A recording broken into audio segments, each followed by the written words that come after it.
Hi everyone, buenos días o noches, donde quiera que se encuentren. Welcome to Bailando con los Espíritus. Thank you for joining me. I am your host, La Bruja Mayor, and we have Freddy here. Hey everyone, thank you guys for coming again. And so, this episode, first of all, last week I did not upload a YouTube episode, but this time around I decided I wanted to do something special for you guys, and I will be putting up 2 episodes, so this one and then there's gonna be another one as well. So stay tuned for those. For this episode, there's something very special I want to do. So I want to talk about el Día de los Muertos, as well as some things that happen in las tumbas de Romita in, again, Guanajuato. Remember, we're talking about Guanajuato since that's where I'm from. And I also wanted to talk to you about some weird stories that, and then again, this is gonna be both in English and Spanish for those that are listening to our episodes, so stay tuned for all of those. And I will continue identifying and describing certain words that I'm gonna be using, and just making sure that you guys understand what those words are, and if you have any questions or clarifications to what I'm saying, please don't hesitate to just comment down below in the comment section, as well as sending it in my email. And my email is always in the bio, so make sure that you take a look at that too. Anyways, so let's start. So Día de los Muertos in Mexico is such a great, eventful event, and anywhere that you go, I feel like anywhere that you turn around, or even within the whole week before Día de los Muertos, you see so much decorations, celebrations happening. And Día de los Muertos, so es en noviembre. If I'm doing it correctly, if I'm gonna describe it correctly, noviembre, el 1 de noviembre es el Día de los Santos, de los Angelitos. Son de los que se murieron cuando todavía no fueron bautizados, o que se murieron cuando todavía no estaban casados. A ellos les llaman angelitos, y este es el día de ellos. Y el Día de los Muertos, que es todos los difuntos, todos los que se casaron y todos, se celebra el 2 de noviembre. Entonces esos 2 días son muy importantes. También hay un día en que celebran los niños. Los niños pequeños, los que... ese es el Día de los Angelitos. Noviembre. También ese es el 1 de noviembre es el Día de los Angelitos. Te digo, es cuando, si no se fueron bautizados, eran bebés. O antes de que se casaran también, se consideran angelitos. Okay. Y también en México se celebra el Día de las Brujas, pero no es tan como... We don't celebrate it as much as we celebrate it here. In Mexico is different. We focus more on Día de los Muertos. So I am going to be telling my story in my own perspective, and how I grew up in Mexico, and my rancho specifically, Rancho de Cruz de Aguilar, as well as Romita, because that's where we'll go after too. So in the schools, they pretty much they do so many nice things where they put ofrendas.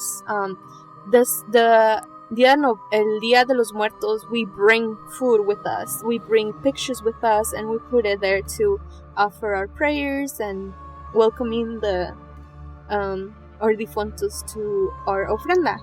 And we do it in every classroom. In every classroom, and in my rancho there's only 6 classrooms for every grade. There is only 20 people or even less per every grade. So my school is pretty small. Yeah, it's tiny. Yeah. It's pretty tiny. It's 1 teacher per grade, 1 principal, and we barely would see that principal. Because remember, like, it's a rancho, so the teachers would come from Romita, one of the bigger cities. They will come and they will teach us, and for every classroom we will do a little ofrenda during el Día de los Muertos, and we'll also do like little event where we call them calaveritas, and it's so cute. I think it's so funny. It's like a little poem that has what is it called? Que rima. Un poema que rima. So como te voy a decir un poema que rima. Una calaverita que hicimos. Decía Lupita, ¿cómo era? Lupita come un elote, pero viene la calavera y se la lleva del bigote. Oh, okay. Y después decía, después tú le decías a tu amigo, Juanito le gusta fumar. Y después decía, pero la calavera viene y se la lleva. I don't know. But you see what I mean? Like, there was like little rimas, and we would make our own, and we would kind of bully either our classmates or the teachers, and we would post it in the windows so everybody could see our calaveritas. And there was some specific ones that were really, really long, and we would use them to analyze like poems and how every poem like breaks down. So like kind of like what we do in English in our English classes for poems. Like analysis. Yeah, we would do the same thing for in Spanish, but with calaveritas because Día de los Muertos was coming up. It was really nice and really cute. I really loved that. So, cuando venía ya el Día de los Muertos, pues nosotros tenemos nuestros difuntitos y nosotros los íbamos a visitar allá en Romita, porque in our rancho we don't have a cemetery. Nuestro panteón está en Romita. Y en Romita no tienen un panteón muy grande allí. Y el espacio está tan reducido que tenían que enterrar arriba de cada persona. So like in one of our little places that we like on top of each other. Yeah. But it's because there is so little space. You know, they had to utilize the space correctly, and that's what happens. And it's so beautiful because the whole street going to the cemetery is full of beautiful flowers, bread, candy, you know, the sugar skulls, people selling rosaries, people selling like flowers to go and put it in your difuntito or difuntita. They sell like little booklets of prayers, and it's just beautiful. It's the most beautiful thing that you could ever see. Some of them are playing banda, but it's like the whole street closes, and then the whole street is to go to the cemetery and to put your ofrenda to your person. And I remember that we would grab some flowers and we would just take them there. And what you do is you also bring food with you and you eat with your difuntito. So like, I know one of my uncles died, you know, and we would come and eat with him because he was still, during that time, he's here, he's present. And we're honoring his presence of him coming to see us. Right. And us coming to see him, type of thing, if that makes sense. And yeah, so that was so beautiful. I really like the way that, at least our culture in Mexico, we honor and celebrate our difuntitos even though they already passed away. But yeah, and then the church also does this big thing as well, where they do a big mass and they have a big ofrenda there too, and you could bring pictures, you could bring food, you could bring anything that you wanna, you know, give to your difuntito. And it's so beautiful because everybody does their own ofrenda, and it's so different. Everybody makes it different. Some go extra, you know, they have enchiladas, pozole, mole, everything. Some go like a huge feast, huh? Yeah, some go little, like maybe a little beer or something, I don't know, whatever they liked. And or even toys too. Like, let's say there was a baby that died, like they put their clothes or their toys. And yeah, so it's beautiful. And while I'm here talking about Día de los Muertos, I actually want to talk to you about some of the things that I experienced as a child. And there was a lot of deaths that happened. Ya se morían las personas de natural causes, or they sadly decided to take away their life, you know? Right. And I remember a couple times that I would go to the cemetery to, hacíamos su funeral. Primero hacíamos la oración donde vas y tú, es tipo, creo que se llama funeral. I think I'm getting it wrong, porque después es the burial. Yeah. So el funeral, durante el funeral. En México, durante el funeral de alguien, it's like a party in Mexico. So you invite everyone to come and pray with you, and you provide food for them. So chocolate, conchitas, ponches, whatever it is, but you provide that for them. And sometimes they bring their like type of music they like, mariachi or banda. So even though someone died, some people, or in my rancho, decide to treat that as a party for them, if that makes sense, like to celebrate that they're in a better place, that they're no longer suffering. That's actually pretty interesting. Yeah, so there's crying and there's sadness, obviously, because someone died, right. And there's moments where everything's silent and we're praying and we're doing all of this, but there's also like togetherness, where we come together, we pray, we discuss their lives, and we bring food and we bring music as well. So it all depends on how you want to take it, you know? And so a lot of the times I would also go to the bureaus too. That's how you say it, okay? And during that time, cuando estaban lo estaban enterrando, era una procesión. En México, muchos carros, todos los carros del rancho se iban y manejaban hasta Rompita, al panteón. Y tú mirabas una colota bien grandota de carros de todas las personas y iban bien al pasito. And there was also a mariachi or a banda coming along with them. En una procesión, literal. Si has mirado aquí cuando hacen las procesiones de la Virgen, no sé, aquí en las fiestas, es igual manera. Brothers, sisters, grandparents, and everything. Yeah, and if you haven't like experienced what I'm saying, I would definitely tell or recommend for you to go to Mexico Día de los Muertos and just look around. It's so beautiful. Like, there's so many things, and I just can't. All of the memories just came to me, and I'm like, oh my god, that was just so beautiful. Like, Anyways, okay, so the second part of this episode, it's a little bit about like something that I would see in El Panteón, and also quick jump all the way to my kindergarten school, which is pretty weird, but I'll try to make the best smoother transition that I can. Okay, so when I was in the burials with my mom, we were children, so we were just like going everywhere, running everywhere in the whole pantheon, just doing our own stuff, because we didn't want to be there, even though we were just children again.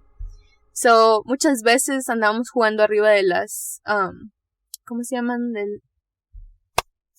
Del ajá. Where they have like the whole name and everything. Sí. Yeah. Andamos arriba de esas cosas, no sé cómo se llaman en español. Y entonces brincábamos y allí nos subíamos arriba de las, a veces tenían tipo como, le hacían como una señal de la cruz allí, y nosotros nos andamos como los changuillos ahí arriba de todo eso. Y me acuerdo que siempre nos decían, no andes arriba de esas cosas, porque la persona que se murió allí iba a venir en la noche y te bajará las patas. Y eso no, pues nos asustaba mucho. No queríamos pero de todos siempre lo hacíamos, siempre andamos ahí arriba de las tumbas. Y nosotros ahí como changuillos, y siempre nos decían eso. Y nosotros, y entonces hubo 2 ocasiones donde estábamos caminando, me acuerdo que estaba caminando con una de mis amigas alrededor de las tumbas y se escuchó una voz. No. Pero no había nadie allí porque habían cerrado el cementerio para poder enterrar a la persona que están enterrando ese día, pero tenían todas las personas en el otro lado del cementerio. So we went the other side and there was no one, but we heard a voice. And so we thought it was someone, so we started looking around and we started like walking and seeing to see if there was someone there. And then we didn't see anything.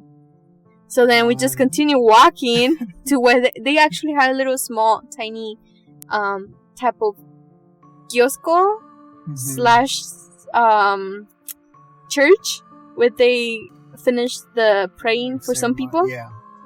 And we saw a lady walking through there. And she was all in white. And it seemed like she was really, really sad. So we were just like looking at her like, oh, pobrecita, a lo mejor alguien se murió and she just came to like visit or something. Y pues we were just like, oh, we should just walk around like para dejarla sola y para que empiece a rezar o lo que vaya a hacer. And she went to the actual little kiosk, the little prayer place. Y ahí se quedó. And we just left. And then we were just going around in circles, so we came around again y ya no estaba la señora. And we never took it as like, oh, fantasma or something, porque pues pensamos que era alguien de verdad. Pero then we realized que el cementerio estaba cerrado para el público porque estaban enterrando a otra persona. So we don't know if it was real or not. So damn. Yeah. There was another time too. So I honestly don't understand why they were doing this thing, but there was this moment cuando el señor, los que están ahí acomodando las tumbas y todo, sacaron una caja de alguien y sus huesitos todavía no estaban completamente deshechos. They were still like pretty good, and I guess if you're, you know what I mean, like stable, I guess, the bones. Yeah. They weren't like dissolved completely, like dirt. Yeah, okay. And the box, or what is it called, coffin. Casket. Coffin. Yeah, was open. I don't even know what they were doing, honestly. And again, I was with a group of like 5 or 6 kids, and we were running around. We were I think we were playing hide and seek or something. What were you guys doing that? I don't know.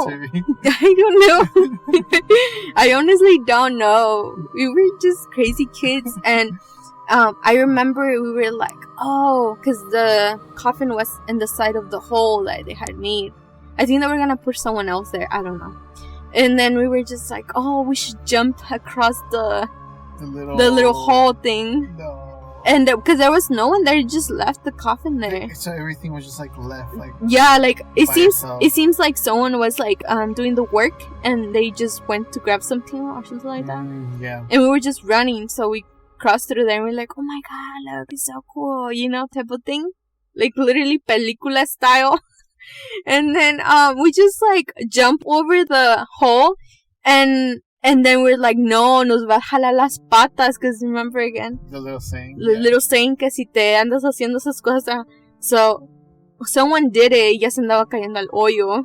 Oh. So then, we were like, no, and we just ran away. We were like, oh my god, this is too scary and too creepy. And I cannot forget that moment that happened. I'm like, oh my god, what were we doing there? Imagine if you would have fell in there. Imagínate, el señor que estaba ahí enterrado, no se hubiera enojado, I don't know. Damn, that would have been crazy. Yeah, and the hole is really deep, and they do it like deep enough para poner más coffins like in more, there. So it could be layers. So layers, yeah.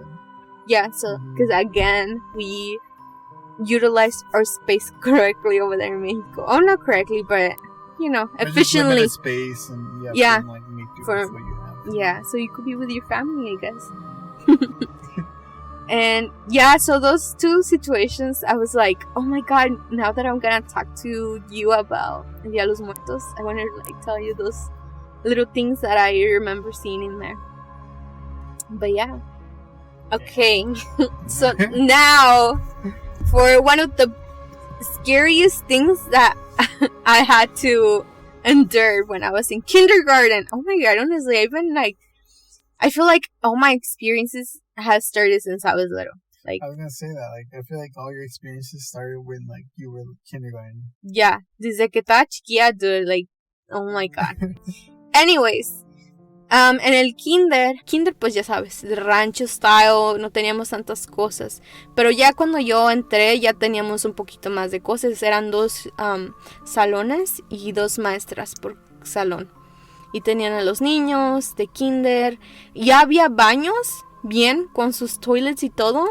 Pero habían dejado un baño que estaba afuera de... como en el playground. Todavía había ese baño que usaban anteriormente. And the best way that I could describe that restroom was that it was like out in the open.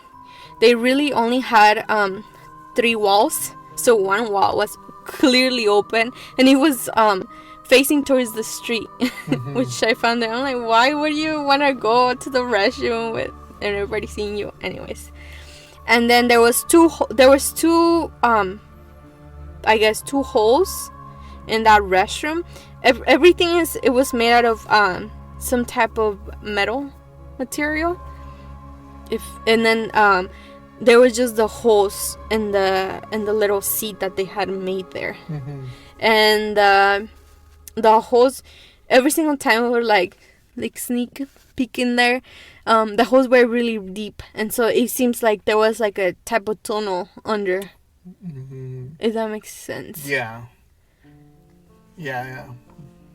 I'm just trying to imagine it. Yeah, I don't know if the best way to describe it. But there was nothing. There was no water running, nothing. It was just that. Just a big, like. It was just a hole. Yeah, the thing, it was made out of metal, so there was a hole on the top, and then you see through it, and it was like, someone had like excavated all that area, so there was nothing other than just, like, I see it like a tunnel, cause like whenever I would like try to look through like the side and an angle, it seemed like it continued. Like there was some sort of like, I guess, a drainage system, but not really.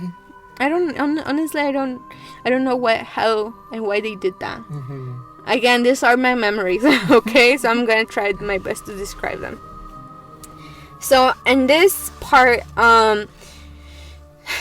se decían cosas que espantaban primero que espantaban en todo el kinder. Oh my god, había un montón de leyendas que decían que espantaban en el kinder, que no te acercaras en la noche porque te iba a salir algo. Ya hablaban de perros, ya hablaban del perro del demonio, ya hablaban del diablo, oh my god, era de todo. Entonces, allí en ese espacio de donde estaban los baños, se decía que si te sentabas o que si mirabas por un buen rato, podías mirar la cara o la cabeza del diablo. What looking at you. Heck? What the heck? I know, right? So, imagínate, nosotras por ser rebeldes, sí soy rebelde, íbamos ahí y nomás le decíamos así un like, really quick y nos íbamos corriendo porque sabíamos que nos iba a salir algo ahí. Pero de todo modo lo hacíamos. We were just little kids. Again, little kids, I don't even know why they still had that. To be honest, I always think about it and I'm like, that was so dangerous for us little kids. Because I'm like, we were so traviesos that we probably could have like fit in that hole and then like stay in there. I'm pretty sure that's why they told you guys that. So that you guys don't go and check it out. And then like you guys accidentally falling in there and like dying or something. A lo mejor. But, quién sabe, pero nos asustaron mucho. Decían que ahí estaba el diablo. Entonces ni te acercabas ni nada. Deja ahí ese lugar. Eventualmente lo quitaron, pero durante mi tiempo ahí estaba. Y entonces todos mis 2 años de kinder, pues ahí estaba el diablo viviendo. Era su casa ahí. Yeah, era su casa. ¿No? Y también decían que vivía el perro del demonio ahí. Decían que si pasabas, porque el kinder está como en medio del rancho. No, like right in the center of the rancho. Y decían porque tenías que pasar para ahí, por ahí. That street was one of the main streets para bajar para ir a la iglesia. Entonces, si tú pasabas por la noche, a medianoche, se decía que tú podías mirar a un perro que tenía sus ojos rojos y con sus babas y listo para morderte.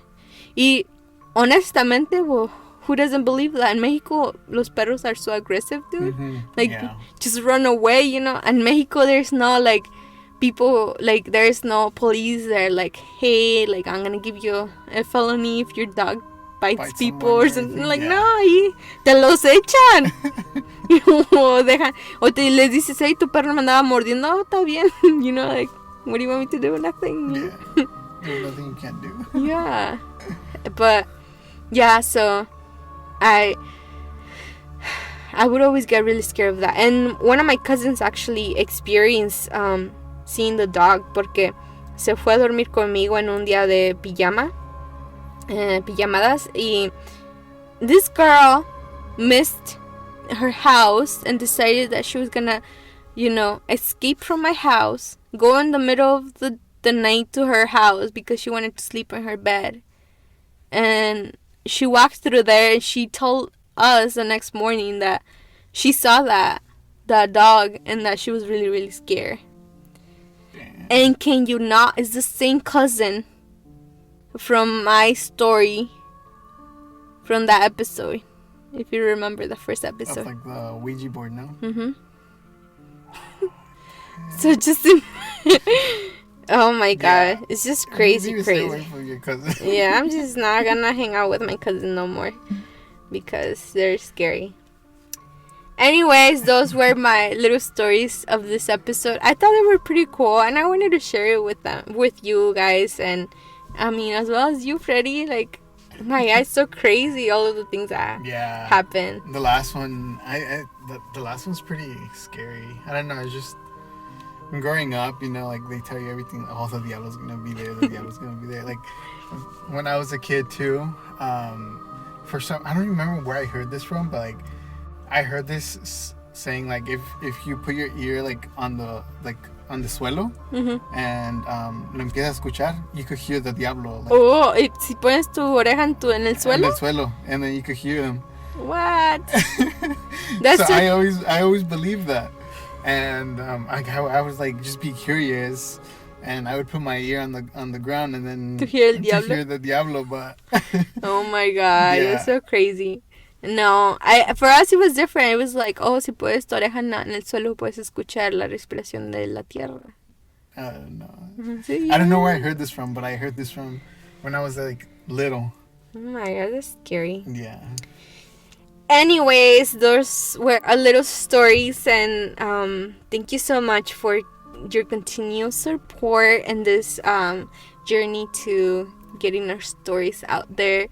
I really, really enjoy telling a little bit of my childhood. It was pretty scary growing up, and it still is sometimes, you know. My god, there's so many things I still have in my book that I need to tell you guys. But thank you again for joining me, Freddie. We really enjoy you being in our YouTube channel. It's been a pleasure. I mean, I love hearing these stories as well. They're just really cool, and they kind of freaked me out as well. But that's why I'm still here. I like it. Yeah, and if you're studying for your finals, I hope that this episode is pleasant enough for you to listen to, and distracts you a little from all the stress. Yeah, I'm definitely going to be doing that. I have finals coming up, so I'm going to be listening to all these episodes all over again from the beginning. They're actually pretty good because I always need like little background like noise, or like I listen to podcasts as well when like I'm studying or anything, and it just helps me like focus for some reason. But yeah, that's true. And again, congratulations to everyone that is graduating. Yeah, shout out to everybody. Yeah, you guys did it. Yeah, you're to the next stage of your guys' life. Definitely. And yeah, congratulations. Yeah. Okay, well, thank you so much again, and we'll hope to see you in the next one. Okay. Peace. Bye.